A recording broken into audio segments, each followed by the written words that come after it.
Yeah, nice. Sounds like a nice story. Doesn't really happen like that in real life, though. Um, the statistics on relationships are that the percentage possibilities of success decrease with experience and age, which is decrease. Yeah, they decrease. They go down. Huh? Pretty girl. Um, so yeah, it's strange. It's almost counterintuitive the way that relationships work in that sense, especially with statistics. You think, or you would think that with age and experience, you become wiser and are able to make better decisions. However, your percentage chance of success in a relationship decreases with age and experience. Um, it's as I said, it's counterintuitive because if you apply that principle to other things like I don't know, building cars. Yeah, with the older you get, with the more experience, the better you're able to build them because you can use all that experience and all that knowledge. But yeah, even in work, that's a great example with whatever job you do. As you get older, you're growing with knowledge, and you are able to apply things, and you have experience of what works and what doesn't work, and so you should be able to make better decisions. Well, that absolutely does not work with human relationships. Um, and this is visible in the percentage success rate of second marriages, which is that more second marriages end in divorce than first marriages. Second marriages are actually less successful than first marriages. What that means is if your first marriage doesn't work, you are beginning a downward spiral, basically out of control. And if your first marriage does not work, it's a sign that marriage is not going to work for you at all. Because if you can't make the first one work, then you probably can't make any of them work. Now, of course, there are, um, as I said, you will find individual examples of things which are different. But so if your marriage ends in a different way, for example, the death of a partner, you can look at that as different. But remember that the marriage vow is until death us do part. And the key word is not death. The key word is not death, the key word is us. Me and you. It's not until one of us dies. It doesn't say we agree to love and cherish each other until one of us dies, and then the other one will go off and live with somebody else. It doesn't say that. It's until both die. So you are expected in the basic Christian principle of marriage to hold on to the relationship even if your partner dies. You're expected to respect the relationship in that sense. Now, of course, there are extreme examples of crazy shit happening. Maybe one of the partners dies young, and the marriage is not fully developed, and maybe the person still has time to, I would say, move on. Right? The marriage cannot be fully developed from the early days because the early days are just the beginning.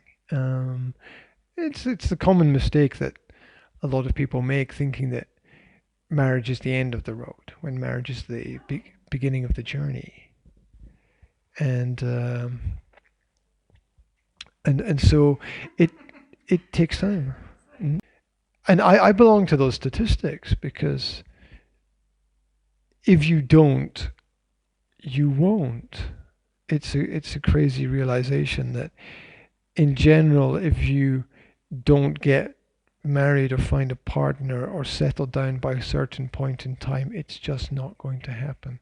This idea that um, there are opportunities later in life are not true, because the dynamics change, because you can't, in essence, build a family in later in life relationships, because you can't have children.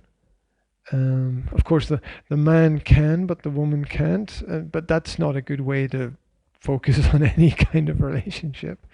So, and that's proven not to work as well. The age disparity difference, the older man and the younger woman, does not work any better than. Well, there's a problem with that dynamic in because of having children, right? Um, it's harder for women.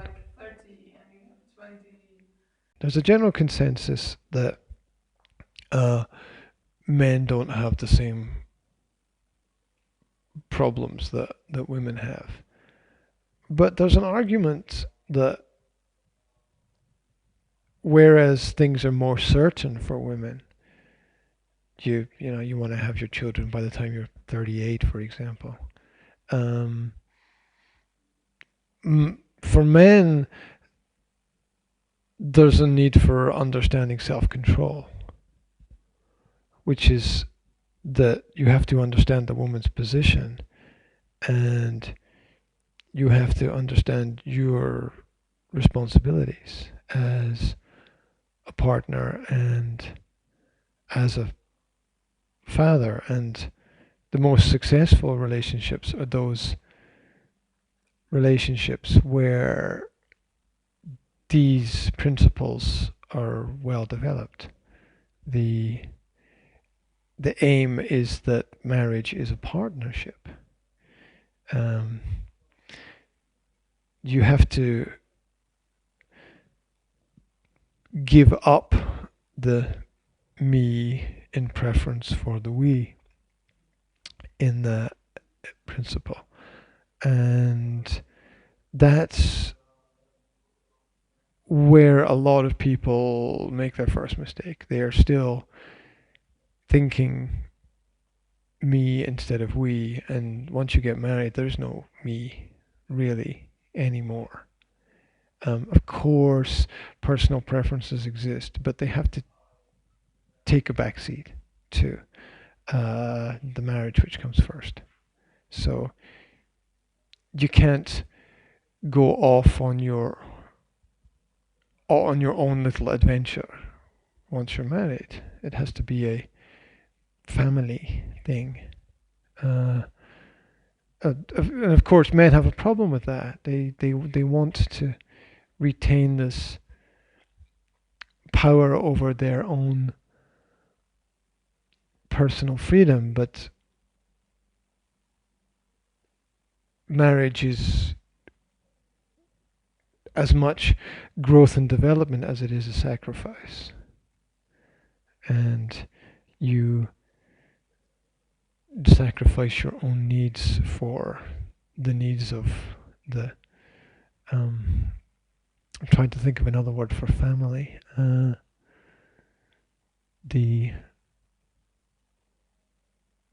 For whatever it is you want to build, because that's what a family in essence is. A nest, yeah.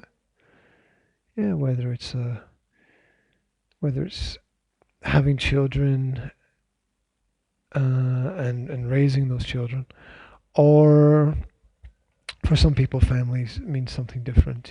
For some people, family is a home and a business and all of and friendships and all of those things connected around that. So we all have a slightly different perspective on it, which is again something that people need to sit down and plan and work out and see what their value system is at the beginning, which is what a lot of people don't do. And it always amazes me the the elements of chance that are involved in the relationship as well. That our future partners are very often based on chance meetings at certain points in time in our life, which is where there's often a higher success rate in those cultures where the parents choose the partner for their children, because the parents have a more objective viewpoint because they're outside of the situation. But they usually choose even when the children or child is small, or even when it's born. Yeah, I personally find that an infringement of personal development and values. You can't grow if somebody's fixing things for you from the outside, or it's very difficult to grow. And you need to make your own choices, and you need to make your own mistakes as well. And if your parents are making all these decisions for you, then you can't.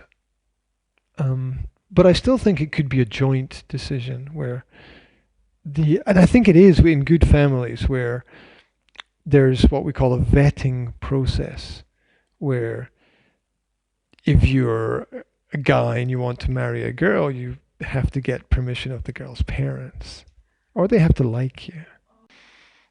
I think that's the right way to do it in the culture that we live in.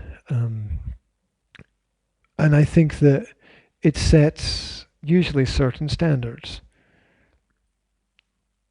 For example, if somebody wants to, in the future, marry one of my daughters, I will have a preference. There are things that I will accept, and there are things that I will not accept. There are things that I will have to live with that I don't like, obviously. But I think that it's the responsibility of the parents to protect their children by setting some clear standards and boundaries, not by telling their children what to do. It could be very healthy for a mother of a daughter to have standards for her daughter's future partner. Yeah, well, this is because of relationship mapping, where the mother can't approve of the daughter's partner because the mother is the genetic blueprint of the daughter. And to criticize the daughter's future partner is to criticize her own relationship with her own partner. And so you can't have one without the other. And so that's why it's not traditionally done that way. This is why the father gives permission for his daughter to marry rather than the mother, because the father has the male perspective, hopefully, and the male understanding of the situation, so he can communicate better. The mother can't vet, which select or choose or kind of analyze. The mother can't vet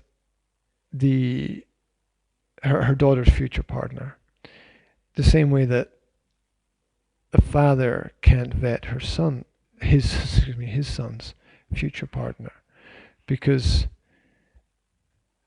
it's a criticism of their own present relationship, and they don't. It should be automatic. It should be visibly automatic in that situation.